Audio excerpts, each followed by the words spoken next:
Good afternoon and welcome to Overdevest Nurseries on a beautiful sunny day, the sort of day when it's just great fun to be outside and to get an opportunity to talk to you about some of the really beautiful roses that you might want to think about growing in your garden. And if you'd like to find out more about them, can I suggest that you think about clicking and subscribing to this channel, because then as we post new videos, which we're doing all the time, you'll find that they'll turn up automatically in your feed.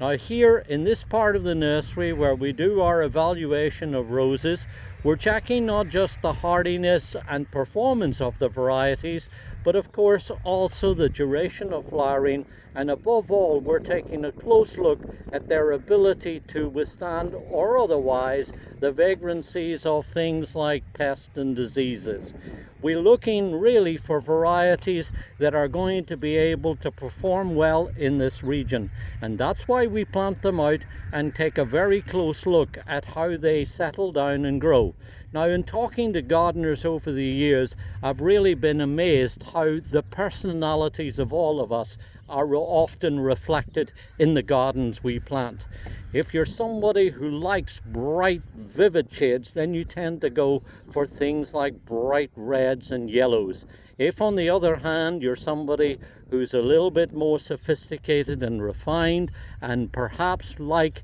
plants with a little bit more of subtle coloring, you might be interested in this gorgeous variety here that's part of the Easy Elegance line. This is a variety known as Music Box, and when I zoom in on this flower here, you'll see something of what I'm talking about, because as you see, it's really got this exquisite coloring of a lemon yellow center, then gradually fading to a creamy yellow, and then eventually towards white, and then as the flowers unfold and develop, you'll see that they take on a slight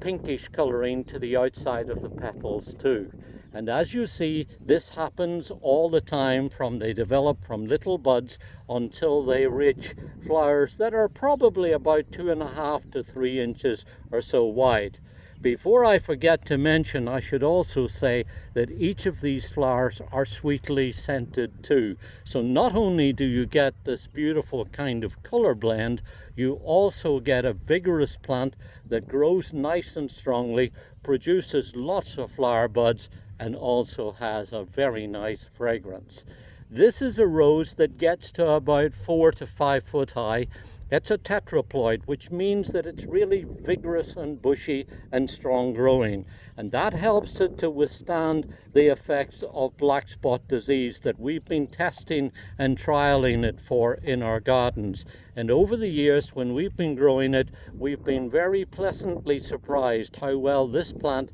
has the ability to stand up well on its own. A really good, strong, vigorous growing plant that doesn't get too big, that is also very hardy. This is a zone 4 plant, which means that it will grow anywhere within our region and give you flowers that keep on reblooming through the season. It starts now in the early part of the year and then keeps repeating right through into the fall until the arrival of frost. So if you're somebody who really delights in the softer, more subtle shades of your roses, and you like a little bit of fragrance, and one that keeps on flowering, and one that you don't have to worry too much about growing and worrying about the effects of black spot and mildew, then take a look at this lovely variety that was raised by Ping Lim when he was working at Bailey's Nurseries. This is part of our Easy Elegance range, and this particular variety is one called Music Box.